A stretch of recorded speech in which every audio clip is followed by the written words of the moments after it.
Salut mes petits historiens et historiennes. Mon Dieu que c'est bon de présenter l'émission en plein air. Excuse-moi, je te coupe. Ça te dit pas on continue mais avec nos voix habituelles? Mais c'est drôlement pas con, parce que du coup, je Ouais. trouve que ça serait peut-être un petit peu... Pardon, mais à la base, c'est moi qui présente les chroniques historiques. Enfin, c'est moi qui ai lancé le truc, quoi. Dans ce nouvel épisode, nous allons partir en Grèce au 5e siècle avant notre ère. À cette époque, les plus grands philosophes que le monde ait connus, tels qu'Aristote ou Platon, débattent et étudient dans la grande cité d'Athènes. Mais un peu plus au sud de cette cité se trouve une ville bien particulière où sont élevés les plus grands guerriers que le monde ait connus, Sparte. Nous allons suivre et découvrir le parcours de l'un de ces plus grands hommes qui, à la tête d'une armée de 300 soldats, a su tenir tête face à la puissante armée perse lors de la bataille des Thermopyles, Léonidas.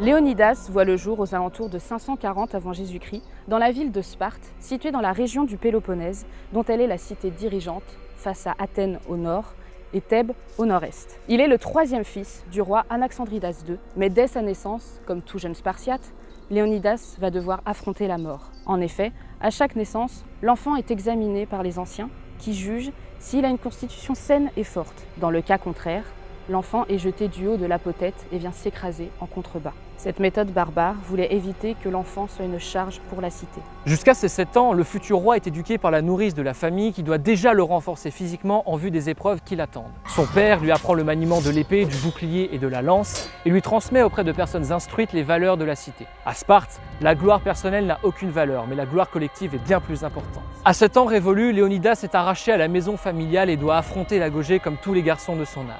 Pendant 13 ans, le jeune Léonidas sera plongé dans un monde de violence. Les futurs guerriers de Sparte apprendront à se battre, à se défendre, à tuer, à voler, apprendront à lire, à écrire et auront une éducation musicale. L'objectif est de leur apprendre l'obéissance et la discipline. Que l'on soit fils d'un roi, d'un magistrat ou d'un soldat, tous sont traités sur le même pied d'égalité. Mais il y a toutefois une exception. Le premier-né du roi de Sparte n'a pas à affronter les épreuves de la Gaugée, comme Cléomène, le demi-frère de Léonidas, qui lui restera auprès de leur père, qui le formera à être roi. Durant ces nombreuses années de souffrance, les jeunes enfants sont souvent fouettés et les conditions d'entraînement sont rudes. Ils doivent marcher constamment pieds nus dans n'importe quels environnements, ne portent qu'un seul manteau en toute saison et n'ont que de très maigres rations de nourriture, parfois même rien à se mettre sous la dent. L'objectif est de les endurcir dans tous les domaines. Comme beaucoup d'historiens le disent, à Sparte, on ne garde que les meilleurs. Entre 15 et 20 ans, les difficultés de l'entraînement augmentent encore. Les jeunes doivent apprendre à se contrôler, à exploiter 100% de leur capacité physique et à se responsabiliser. On les détourne de la sexualité, qu'on considère secondaire dans la vie d'un Spartiate. L'entraînement est de plus en plus intense et vers 18 ans,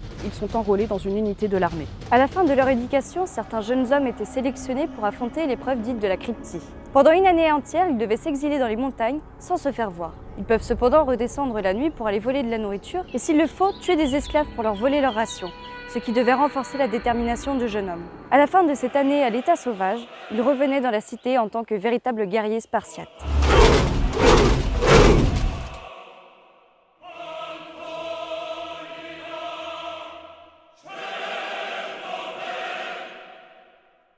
En moins 520, la même année que la fin de l'entraînement de Léonidas, son père Anaxandridas meurt et laisse son premier fils Cléomène monter sur le trône de Sparte. Cette accession au trône s'est faite non sans difficulté. Le jeune Cléomène est certes l'aîné de la famille, mais il est le fruit de l'union du second mariage d'Anaxandridas, tandis que Léonidas et ses frères, Cléombrote et Dorgus, sont les enfants de sa première épouse, mais sont nés après lui. Les anciens de Sparte préfèrent appliquer la loi du premier-né et laissent Cléomène monter sur le trône. Durant son règne, le jeune Cléomène s'est intéressé au-delà des frontières du Péloponnèse, ce qui déplaisait à ses confrères qui lui donnèrent la réputation d'un fou. Pendant ce temps, ces derniers appliquaient une politique plus conservatrice, s'intéressant davantage à Sparte, au territoire qui l'entoure et à renforcer les positions de la cité. 9 ans après le début du règne de Cléomène, soit en -511, Sparte va entrer en guerre contre sa principale rivale, Athènes. La cité de la démocratie est alors dirigée par un certain Hippias, un homme au pouvoir tyrannique qui cherche à étendre les possessions athéniennes sur une large partie du territoire grec. Inquiète de cette expansion, de nombreuses cités vont demander de l'aide à Sparte. Le tyran, quant à lui, n'hésitera pas à faire exiler de nombreuses familles rivales, telles que les Alcméonides conduites par Clisthène. Le chef de famille va alors se tourner vers Cléomène et les Spartiates afin de renverser le tyran athénien. Mais le roi de Sparte est réticent à l'idée de combattre sa rivale. Clisthène va alors tenter le tout pour le tout et ira même jusqu'à corrompre l'oracle de Delphes afin de pousser le Spartiate à entrer en guerre. Il faut savoir que l'oracle est supposé interpréter la volonté des dieux et que tout homme en Grèce doit s'y soumettre.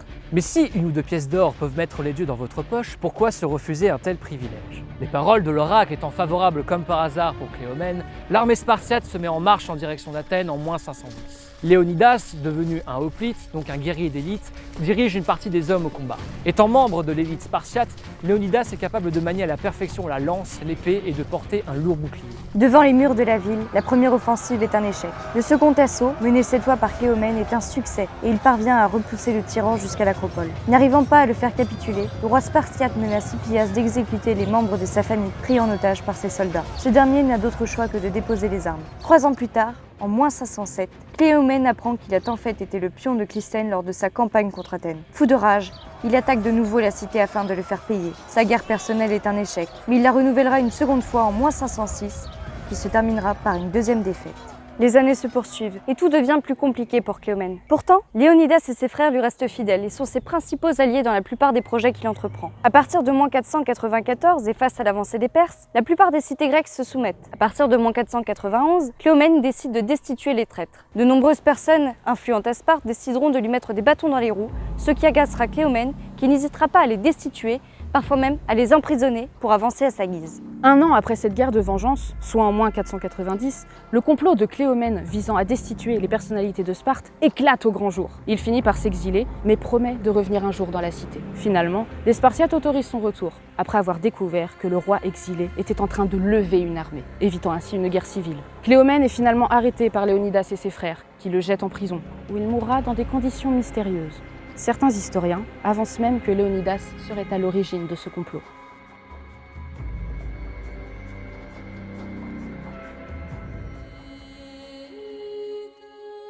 En -489, après la mort de Cléomène, Léonidas devient le nouveau roi de Sparte, mais son règne ne va pas être une partie de plaisir.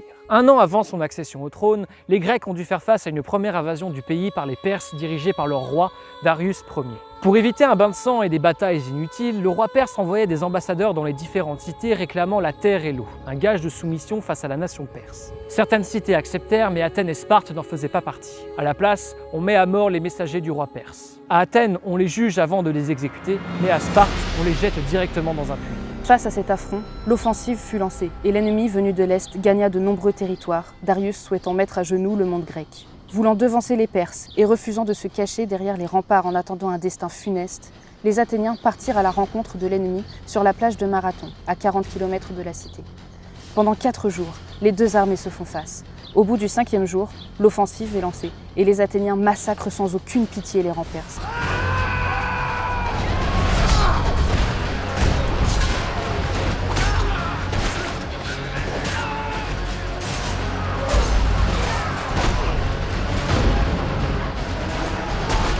Après la bataille de Marathon, les 2000 soldats athéniens doivent rejoindre au plus vite la cité, puisqu'une deuxième attaque des Perses va avoir lieu par la mer. L'armée rentre au pas de course et arrive 1 heure avant les navires perses, qui n'ont d'autre choix que de battre en retraite.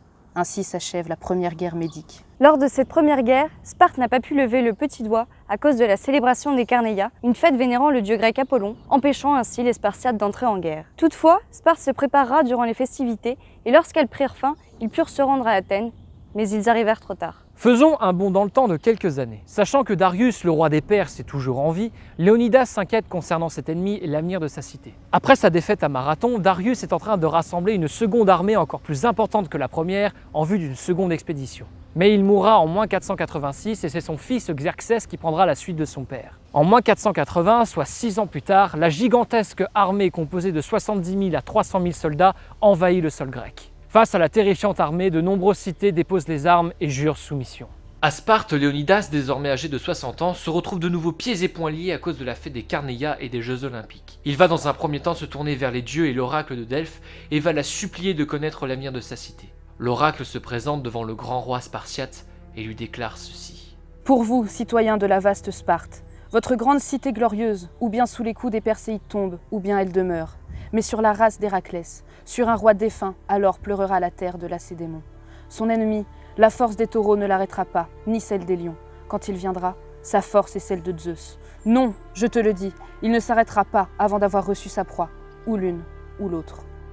En d'autres termes, soit Sparte brûlera, soit elle sera sauvée au prix du sacrifice de son roi. Comprenant sa destinée et allant à une mort certaine, Léonidas rassemble les efforts. Un groupe de 5 magistrats qui, face à l'urgence de la situation et à la menace à venir, décident de partir en guerre. Toutefois, les Carnéias n'étant pas achevés, l'entièreté de l'armée spartiate ne pourra être mobilisée. Léonidas choisit de stopper les Perses sur les terres des Thermopyles, un étroit corridor longeant la mer Égée et qui est la porte d'entrée pour atteindre Athènes. Si Athènes tombe, c'est Sparte qui est menacée. Léonidas passe en revue et choisit parmi les 10 000 puissants guerriers de Sparte les 300 meilleurs Spartiates qui constitueront son armée. Mais il eut plusieurs critères de sélection. Être le meilleur Spartiate et avoir déjà un fils pour que votre nom perpétue dans les générations futures. Le chiffre 300 est aussi symbolique, puisqu'il représente le nombre de guerriers chargés de protéger le roi. Un véritable honneur pour les Spartiates sélectionnés. À l'aube d'une belle journée d'août de 480 avant Jésus-Christ, les 300 guerriers de Sparte partent affronter la mort elle-même.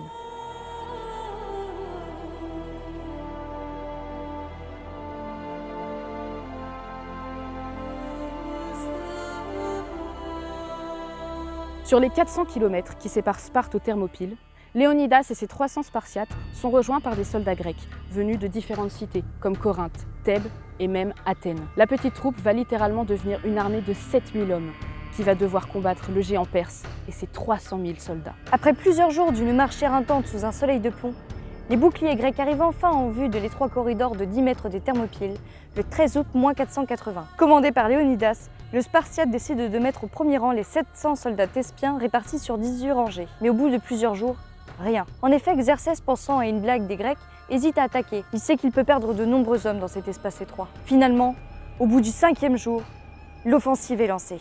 Sous le soleil étouffant du 18 août 480, les 700 soldats sont en position. Le sol tremble sous leurs pieds. En face, un gigantesque raz-de-marée humain se rue vers les soldats. Leurs lances, aiguisées comme des rasoirs, pointent en direction de l'ennemi, arrivant à toute allure. Le choc est d'une violence sans nom. Le combat est d'une intensité extrême. En arrière, Léonidas analyse la situation et tient ses hommes prêts à intervenir. Xerxès, quant à lui, savoure la victoire à venir.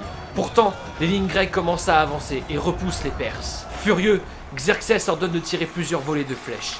Mais ayant de grands boucliers difficiles à perforer, les Grecs sont à l'abri des projectiles, ce qui est une première défaite pour le roi perse. L'envahisseur va en retraite face à la victoire écrasante des Grecs. Maintenant, il est temps pour Léonidas et ses 300 Spartiates de rentrer dans la danse. Les Thespiens retournent en arrière et ce sont les Spartiates qui se mettent en position. Face à l'élite spartiate, Xerxès décide d'envoyer ses meilleurs guerriers qui sont chargés de sa protection, les Immortels. La même scène se reproduit. Les Perses viennent se briser sur les boucliers spartiates. Disposés sur 8 rangées, Léonidas, qui est en première ligne et les 2 autres derrière, font tout le travail. Repoussant l'ennemi avec leurs boucliers, leurs lances viennent faucher les Perses. Les Spartiates avancent et repoussent l'ennemi. Ceux qui sont encore en vie après leur sillage sont achevés par les lignes arrière. Jusqu'à la nuit tombée, le chaos fait rage dans les plaines des Thermopyles. Le soir venu, on compte les morts.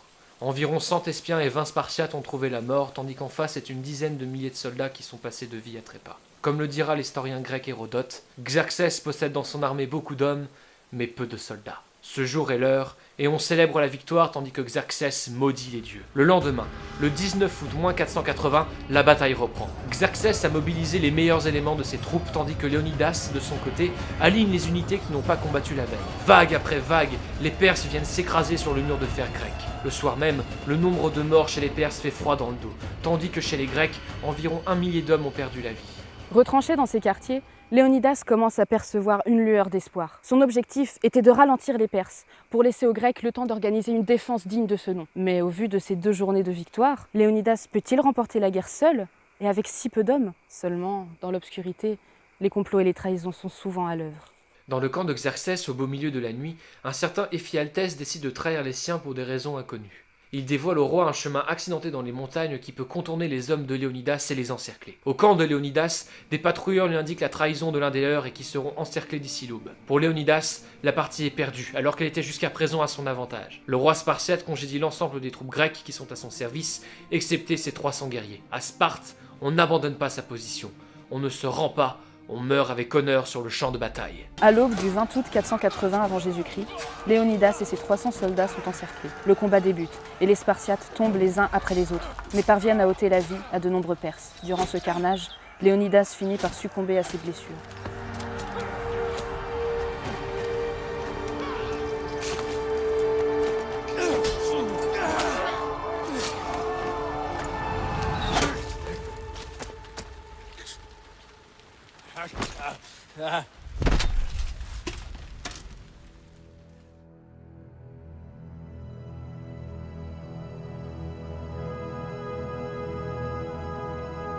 Beaucoup pensent que la bataille des Thermopyles a été un échec lors de cette seconde guerre médique. Pourtant, le sacrifice de Léonidas va permettre de donner un nouveau souffle de résistance et de liberté à travers la Grèce. De nombreuses cités vont se soulever contre Xerxès et les Perses. Cela n'empêchera malheureusement pas la mise à sac d'Athènes quelque temps après les Thermopyles. Mais les Grecs vont parvenir à rassembler une armée de 40 000 hommes. La même année, Xerxès subira une nouvelle défaite dans la baie de Salamine, et encore une autre fois à Platée en moins 479. Il n'aura donc d'autre choix que de rentrer dans son vaste empire, battu comme son père avant lui. Le corps de Léonidas fut récupéré pendant la guerre et ramené à Sparte où un mausolée fut édifié en son nom. N'étant pas destiné à être roi, Léonidas a su agir en véritable souverain en allant au combat avec ses hommes. Malgré sa défaite et son sacrifice, Léonidas et les 300 Spartiates entrèrent dans l'histoire et furent le modèle pour de nombreuses personnes à travers les âges. N'est-ce pas là une des plus grandes victoires? Entrez dans l'histoire et que votre nom résonne pour les siècles à venir. Merci d'avoir regardé ce nouvel épisode des Chroniques Historiques, j'espère qu'il vous a plu. Comme d'habitude, n'hésitez pas à nous rejoindre sur Insta et sur Facebook, à vous abonner à notre chaîne YouTube. Et d'ailleurs, merci beaucoup par rapport à ça, vous êtes plus de 300 personnes à nous suivre sur YouTube, donc vraiment merci beaucoup. Toute l'équipe de Cinéhisto tient à vous remercier. Continuez à partager en masse la vidéo, enfin nos vidéos, ça nous fera énormément plaisir. On reviendra prochainement avec de nouveaux épisodes des Chroniques Historiques, mais d'ici là, soyez patients. Et quant à moi, je vous dis à bientôt.